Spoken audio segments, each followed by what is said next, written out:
Hörmətli izləyicilər, kanala abunə olub like etməyi unutmayın. Günün xəbərləri təqdim edir.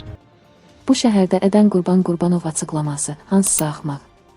Xəbər verdiyimiz kimi, bu şəhərdə Ənin Evdara adlı konsertində Qurban Qurbanovla bağlı səhnəcik müzakirələrə səbəb olub. Əməkdar artistlər Rafael İskəndərov və Coşqun Rəhimovun 15 noyabrda Heydər Əliyev sarayında təqdim etdikləri proqramda yer alan həmin epizod sosial şəbəkələrdə geniş reaksiyalara, narazılığa səbəb olub.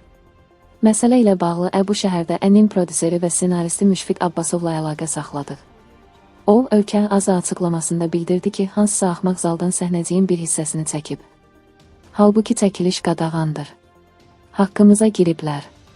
Konsertin montajdan sonra tam versiyasını Qurban Qurbanova göstərib onun fikrini öyrənərsiniz. Kimlərsə ona fikir bildirirlərsə, fikirlər bizə maraqlı deyil.